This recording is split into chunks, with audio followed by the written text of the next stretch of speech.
Many Tesla owners install a dash camera. This is my setup here. It cost me about $75. I wrote about it rather extensively when I installed it, and you can find all of that on teslapittsburgh.com. The most common dash camera installation tends to be the Blackvue system. I'm going to install a new competitor called Thinkware. The reason many Tesla owners use the Blackvue system is because it's very, very good. Typically, an owner will install a front camera and a rear-facing camera to protect them in all situations. Like the Blackvue, the Thinkware camera comes with an optional rear camera addition. I'll be testing the newest version, the F770. Of course, it comes with the camera, cabling, an SD card and reader, and some mounting hardware. Additionally, I'll be adding on their rear-facing camera, and it comes with its own very long cable. On price and specifications, this is very close to the Blackvue system, and I'll test it head-to-head once it's installed. The camera itself is quite compact. Here I have it sitting on my iPhone 5. The camera will mount up using these slots, and the lens is adjustable along that axis. There's a reset button on this side and a microphone, though check your local laws to see if you should be recording anything. And there are more controls on what will become the underside of the camera once it's mounted. On this side, there is a door that opens up to reveal the power port and where the rear camera plugs in. Alright, so we're here going to do a night test of the Thinkware camera against Darren's Blackvue system and see how they compare in low light. So the first thing we did was take the cars out of the Sheetz gas station where we met up and took them out onto the highway because that was the section of road closest to where we were. For the most part, we tried to keep the cars side by side as best we could once we got them into position so that you could see the difference between the quality of the cameras. And one of the things I want to point out to you is the sky. If you look at the tone in the sky here, you'll see that on the Thinkware camera you can definitely make out the cloud cover more clearly than you can on the Blackvue camera. The Blackvue camera, generally speaking, seems to be emphasizing contrast and saturation to give us a stronger image, but the Thinkware image is definitely truer to life, even though in comparison it looks a little bit washed out.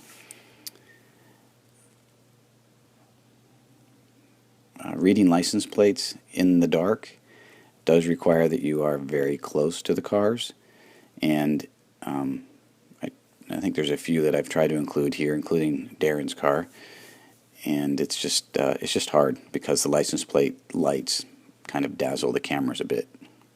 But you would certainly see things well enough that you could get a description if you needed to in the event of a hit and run or something like that. Once you're on the two-lane back roads, what we're really looking for here is how well the cameras react to the oncoming headlights. In other words, how fast they kind of stop down and stop up without dazzling the camera too much. This might be more of an issue where you're trying to capture something like wildlife jumping out in front of you to prove to the insurance company that you didn't just run into a tree on your own just for fun. And either camera would work for that, although there's definitely I think a better image coming from the Thinkware camera. The front cameras are, I think you see a lot more noise in the Blackvue camera, and as we work our way into some more suburban type areas, another commercial district, you can kind of see that the Blackvue camera maybe is dazzled a little bit more by the passing lights, the street lights and things like that. When you really compare the cars side by side, either one of them would work, I think, for most people. Again, you're really looking to just kind of capture your trip, but the more realistic view that you get from the Thinkware camera is probably going to be more useful in more conditions. One thing I did notice was the change in contrast with the Blackvue camera was that sometimes it was easier to read the lit signs even though the rest of the image wasn't as good. So something to consider if you're in that kind of area.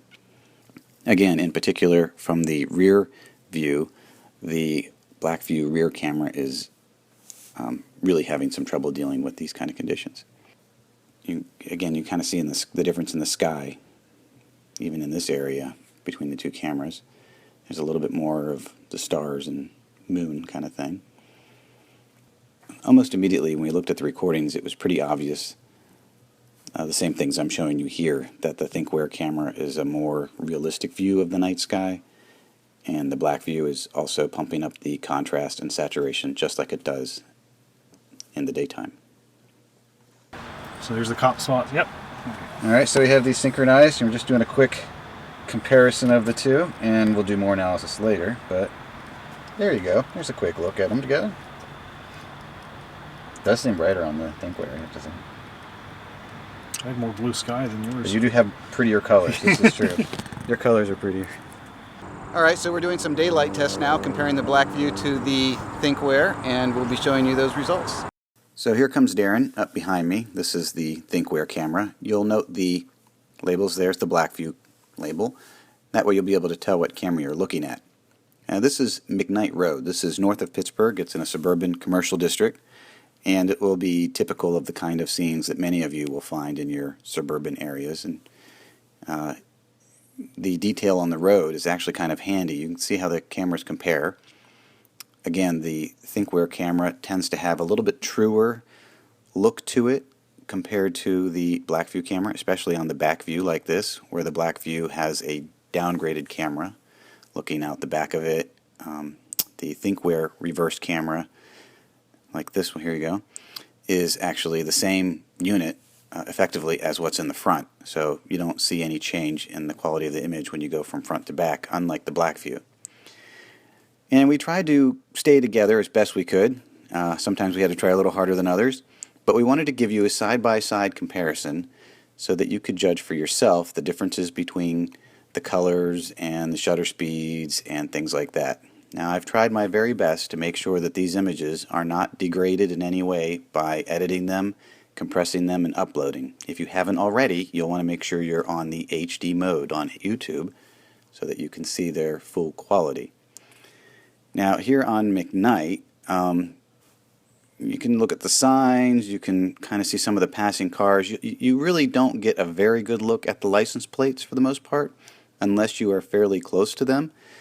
And in Pennsylvania, we don't actually have a requirement for front license plates, so the rear camera view won't be as useful as maybe in other parts of the country or the world, where if somebody rear-ends you and tries to do a hit and run, you'll still have their plate. Here in Pennsylvania, we're just kind of out of luck.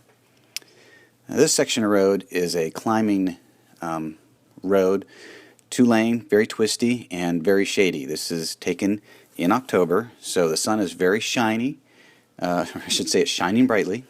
And you can see neither camera really handles this dappled sunshine very well, but of the two, probably the Thinkware is going to be the winner because it's a little faster reacting to the dynamics of the changing light. When it goes from bright sunshine to shadow, it doesn't crush the image quite as badly as the Blackvue does. The Blackvue kind of starts to stutter, turns into a mess. And again, the rear view camera of the Blackvue is nowhere near as sharp as the rear view of the Thinkware, though I'm not going to show it to you here because there's not really anything to see. There's nobody behind me. And once we get out here on the highway, again, this is a fairly typical scene. You'll see this anywhere in the country, and I wanted to show you kind of how it looks as you pass other vehicles, what that might look like for people with longer commutes or on road trips. Both cameras very smooth. Both are able to handle this without any real compression problems. And you can see the license plates as we pass the cars. Now here they're not exactly synced up. I synced up the cameras to each other, but not, obviously we're not in the same section of road because I'm following Darren. You can kind of get an idea how the leaves on the trees and things like that, how the detail varies from camera to camera. They're pretty close in this environment. And after we did that, we went back to the Sheetz gas station where we started to compare notes. Little fun fact, as we understand it, the Sheetz gas stations are still owned by the family, and the two of the brothers that run the company both have Teslas, so we're hopeful that we'll see some superchargers here soon. So this is the $75 dash cam that I'm replacing, and this is good if you have a very cheap car. If you have a very good car, you probably want to invest in one of these higher end systems. Currently, the Blackvue is $350, the Thinkware camera is $400. So the question becomes, for that $50 difference, is it worth it? I happen to think that it is worth it. The Thinkware cameras are better quality, especially in the back, and the software is basically the same between the two cameras, so there's not really any advantage there for either one. When you add in the ease of use that comes from having the buttons on the Thinkware camera itself, combined with the better cameras, I think overall it's a better package and should be the new standard for Tesla owners.